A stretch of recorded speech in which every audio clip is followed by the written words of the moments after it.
So Ted Cruz is being mercilessly mocked by the internet, and I absolutely love it. Now, the reason for that is not just because he's Ted Cruz, but because he recently wrote an essay, which has been described by people on Twitter as slavish praise for a president that has said some incredibly nasty things about both Cruz and his family. Now, let me give you an example of that. During the 2016 presidential primary, then candidate Donald Trump had called Ted Cruz a liar. Okay, well, that's simple. I mean, to be honest, Ted Cruz is a liar. But so is Donald Trump. He's pathological. But where it got super personal is where Donald Trump attacked his wife's appearance and had even spread the conspiracy that Ted Cruz's father helped kill John F. Kennedy. He was one of the assassins of President Kennedy. That's an insane conspiracy theory. Crazy, right? Now, and as the Toronto Star reporter Daniel Dale pointed out, Cruz ended his presidential bid in 2016 by calling Trump, quote, utterly amoral, a pathological liar, and a narcissist at a level I don't think this country has ever seen. So that's interesting, right? So the primary between Cruz and Trump, very, very contentious. Well, they appear to have mended their bridges because Cruz has agreed to write an essay praising Trump as part of Time Magazine's series on the most influential people in the world.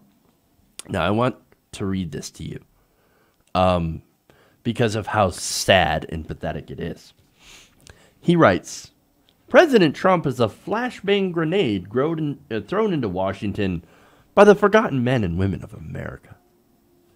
The fact that this year, his first year as commander-in-chief, disoriented and distressed members of the media and political establishment is not a bug, but a feature. The same cultural safe spaces that blinkered coastal elites to candidates Trump's popularity have rendered them blind to President Trump's achievement on behalf of ordinary Americans. I'm going to stop there for a second. What achievements? Is there any achievements for actual average Americans? Wages really haven't gone up. The tax cuts haven't really had much of an impact, other than most of them, 83% of them, going to the absolute richest Americans and corporations. What about Neil Gorsuch? Well, that's their big achievement, right? Oops. Turns out Neil Gorsuch just voted against Trump when it came to deporting criminals. Oops. Again, criminals who are immigrants. So, sad. Very sad. But we're going to continue with this essay. He says, while pundits obsessed over tweets, he worked with Congress to cut taxes for struggling families. While wealthy celebrities announced that they would flee the country, he fought to bring back jobs and industries to our shores. Wait, how did he do that? Did he bring back any jobs?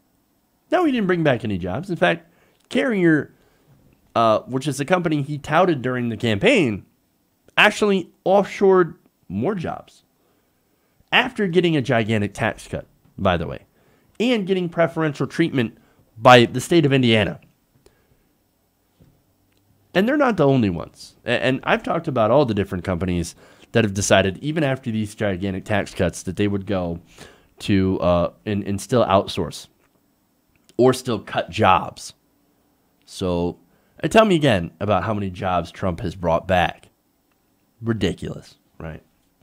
Now, he's going to continue on North Korea. Oh, this is fun.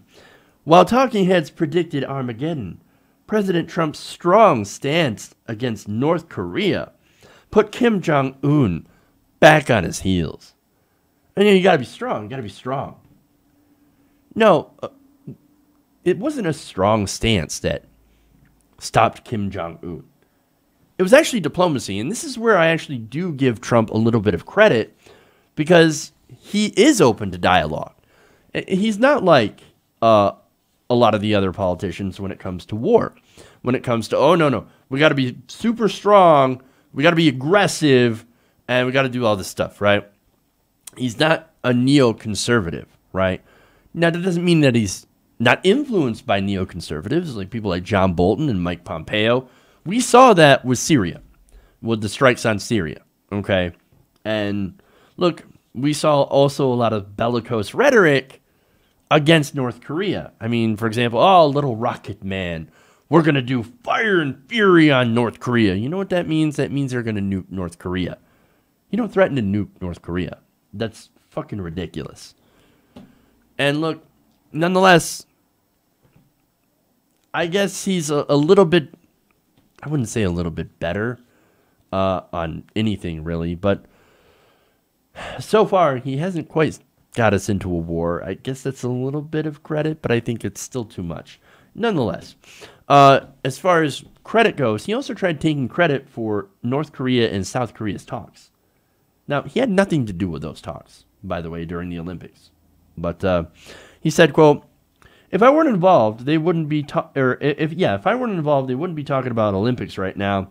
They'd be doing no talk, or it would be much more serious. Well, now, who goes and takes credit for something that they had nothing to do with?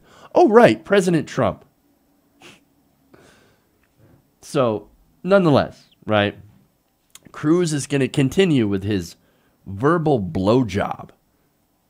Quote, President Trump is doing what he was elected to do, disrupt the status quo.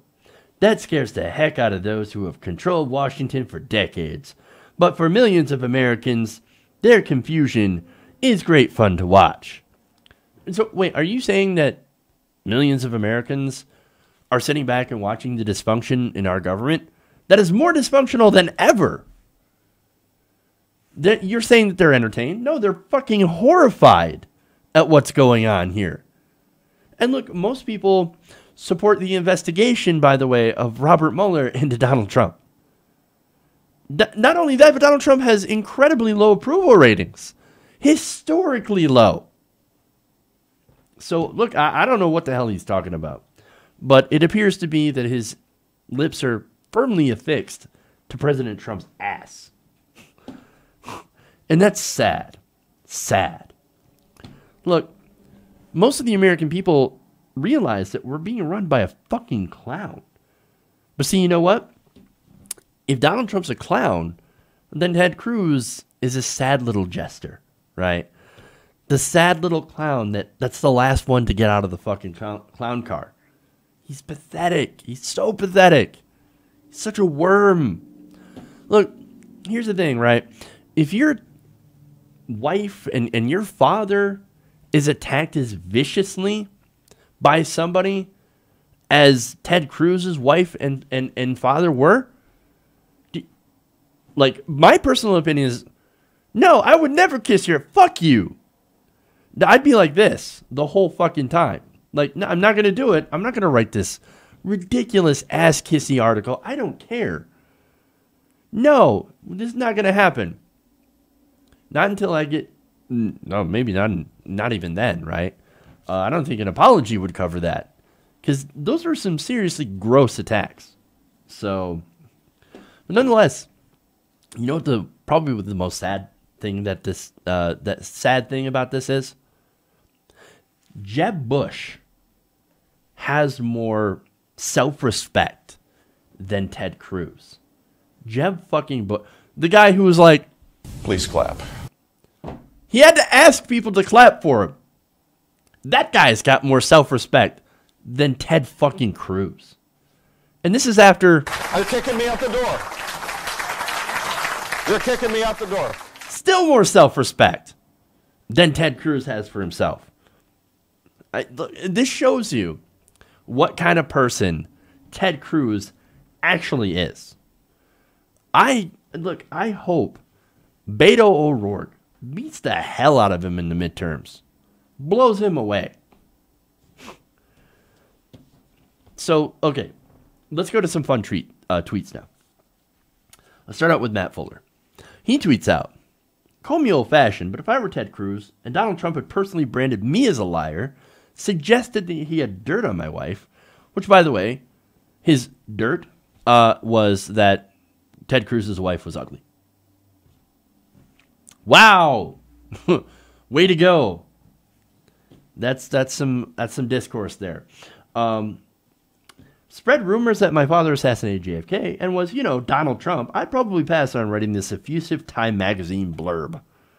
David Ehrlich tweets, Ted Cruz's blurb about Trump for Time magazine's 100 Most Influential People is one of the most humiliating things ever written. I agree with that. Darth writes in, wait, Ted Cruz had to write about Trump for Time magazine's 100? Did he lose a bet? It's possible. T. Beckett Adams writes, as you read Senator Cruz's heroic praise of POTUS for Time's 100 Most Influential, it's worth remembering this tweet making fun of Ted Cruz's wife is still live. Trump has never apologized for this and similar attacks on Cruz's family. Finally, Jack Miller says, quote, Ted Cruz writing the article on Donald Trump for Times 100 is just so weak. Good God, man, have some respect for yourself. But see, he doesn't have respect. He doesn't have any respect for himself because he's slimy. Ted Cruz is a slimy, gross politician. And what happens? Well, look, those kind of politicians tend to gravitate towards the people that have power. And that's what's going on here. Now, finally, I want to show you a picture here of just before Cruz began writing this article, just to show you what kind of mood he was in. Hey everybody, thanks for watching this video. If you want to see more like this, please hit the subscribe button below. And if you want to support truly independent progressive media, please consider becoming a patron at patreon.com/TYTNation.